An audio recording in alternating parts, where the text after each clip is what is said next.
नमस्कार। आज हम बात करने वाले हैं महाभारत के उस महानायक की जिसका नाम सुनते ही आंखों के सामने एक अजेय योद्धा की तस्वीर उभर आती है, अर्जुन।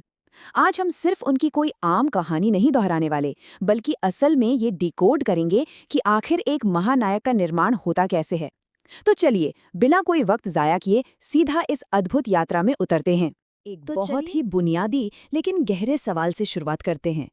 एक महान योद्धा आखिर बनता कैसे है?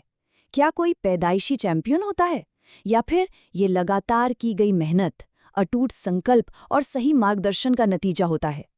हमारा आज का ये पूरा विश्लेषण इसी एक सवाल के इर्द गिर्द घूमने वाला है। अर्जुन का जीवन हमें बहुत साफ तौर पर यह बताता है कि सिर्फ हाथ में कोई ताकतवर हथियार पकड़ लेने से कोई महान नहीं बन जाता।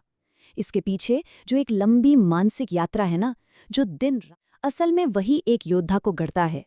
अगर हम उनके शुरुआती दिनों को देखें तो दुनिया के सबसे महान धनुर्धर बनने का ये सफ़र असल में एक ज़बरदस्त जुनून से शुरू हुआ था। मतलब ये कोई बच्चों का आम खेल या शौक नहीं था। ये एक ऐसी लगन थी जो अर्जुन की रग रग में बस चुकी थी।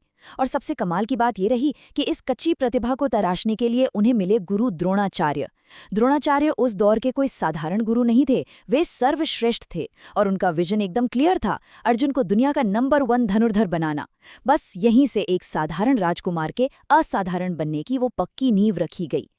और अर्जुन था ना, वो सच में नेक्स्ट लेवल था। 3 बातें यहाँ बहुत अहम हैं। पहला, बचपन से ही धनुष के प्रति उनका वो गहरा जुनून। दूसरा, जिसने उन्हें बाकी सबसे मीलों आगे कर दिया, उनका दिन और रात का अथक अभ्यास। जरा सोचिए, जब पूरी दुनिया यहाँ तक कि उनके अपने साथी भी गहरी नींद में सो रहे होते थे, तब भी अर्जुन अकेले अंधेरे में अपने धनुष की प्रत्यंचा खींचे अभ्यास में डूबे रहते थे। और तीसरा फैक्टर था द्रोणाचार्य का मार्गदर्शन, जो उनकी इस मेहनत को बिल्कुल सही दिशा दे रहा था। इस पसीने और गुरु शिष्य की इसी गजब की बॉन्डिंग ने उन्हें फिजिकली और टेक्निकली पूरी तरह से अजेय बना दिया। देखिए, दिन रात की गई इस मेहनत का असली इम्तिहान तब हुआ जब गुरु द्रोणाचार्य ने एक बहुत ही अनोखी परीक्षा लेने का फैसला किया। उन्होंने पेड़ पर एक नकली लकड़ी की चिड़िया रख दी। दिखने में ये भले ही निशाना लगाने का टेस्ट लग रहा हो, लेकिन असल में ये शारीरिक ताकत की नहीं बल्कि मानसिक एकाग्रता यानी मेंटल फोकस की परीक्षा थी।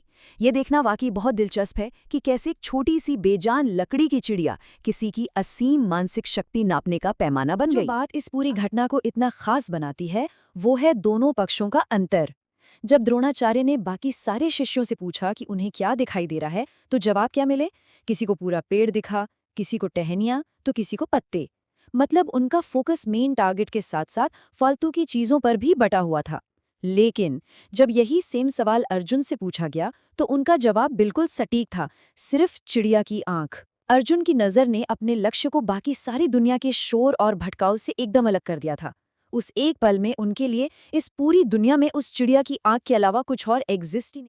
और ठीक इसी मोमेंट से हमें असल मायने में समझ आता है ये शक्तिशाली शब्द, एकाग्रता। द्रोणाचार्य उस एक जवाब से ही समझ गए थे कि अर्जुन का फोकस इस दुनिया में सबसे श्रेष्ठ है। एकाग्रता का मतलब ही यही है, एक ऐसा अटूट अखंड ध्यान जहां कोई भी दूसरा विचार, कोई भी डिस्ट्रैक्शन आपके दिमाग में एंट्री ही ना ले सके। इस एक पल ने गुरु को यह साबित कर दिया कि अर्जुन के पास जो मेंटल क्लैरिटी है वो किसी और के पास है ही नहीं, और आगे चलकर यही अचूक फोकस अर्जुन की सबसे बड़ी अब थोड़ा तेजी से आगे बढ़ते हैं और देखते हैं कि अर्जुन का ये लेजेंडरी सफर कैसे परवान चढ़ा। हम इसे 4 अहम पड़ावों में बांट सकते हैं। पहला, उनका बचपन, जो पूरी तरह से उस भयंकर ट्रेनिंग और तपस्या में बीता। दूसरा, वो परीक्षा का दिन जिसने उनके उस लेजर शार्प फोकस को दुनिया के सामने साबित कर दिया। तीसरा और बड़ा गेम चेंजर, दिव्य गांडीव धनुष का मिलना, जिसके बाद उनकी शोहरत पूरे आर्यावर्त में आग की तरह फैल गई। और फिर आता है चौथा और सबसे क्रिटिकल पड़ाव, कुरुक्षेत्र के उस खौफनाक युद्ध के मैदान में उनकी एंट्री।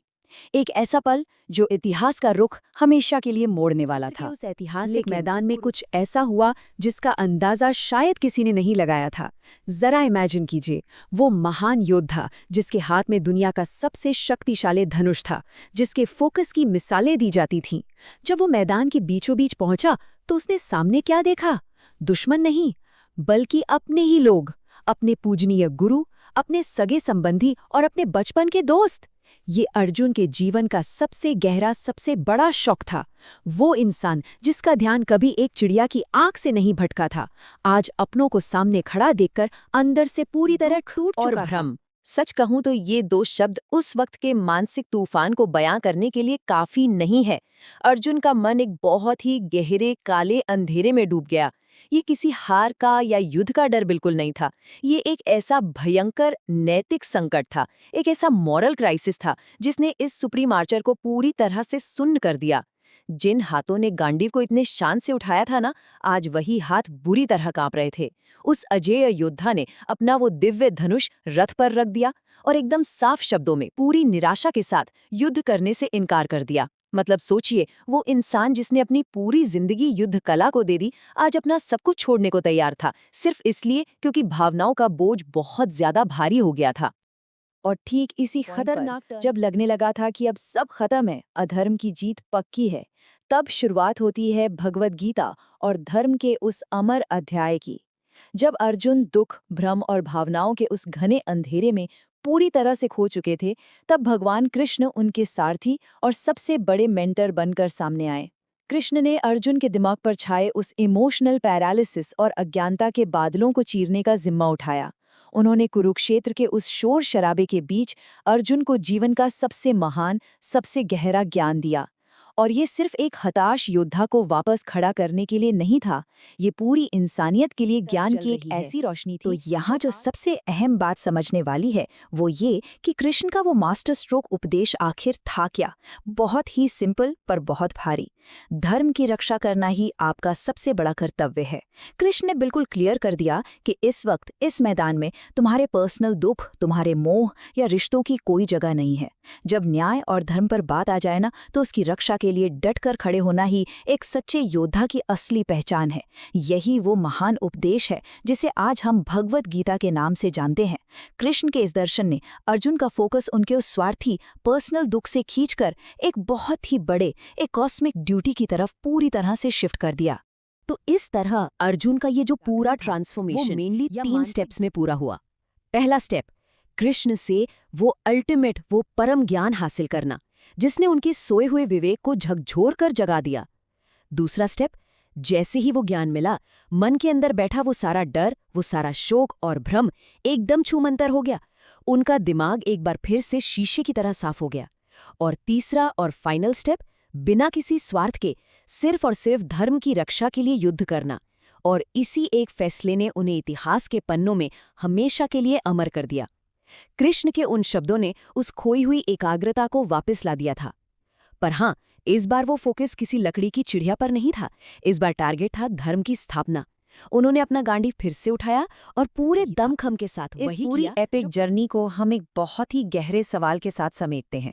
जब कभी आपके सामने आपका कर्तव्य और आपकी भावनाएं आपस में टकरा जाएं, तो सही रास्ता कौन सा होता है? सच कहूं तो अर्जुन की ये कहानी सिर्फ पुराने जमाने के तीर धनुष या कुरुक्षेत्र के मैदान तक सीमित नहीं है। ये असल में हमारे अपने मन के अंदर हर रोज चलने वाले उस युद्ध की कहानी है, जहां हम अक्सर सही और गलत के बीच बुरी तरह फंस जाते हैं। ये हमें बहुत जोर देकर सिखाती है कि एकाग्रता, फोकस सिर्फ बाहर की चीजों को अचीव करने के लिए नहीं होता, बल्कि अपने अंदर की क्लैरिटी और सही रास्ते को पहचानने के लिए भी उतना ही जरूरी है। ये वाकई एक ऐसा सवाल है जो सोचने पर मजबूर कर देता है ना? खैर, इस पूरे सफर में हमारे साथ बने रहने के लिए आपका बहुत बहुत शुक्रिया। इसी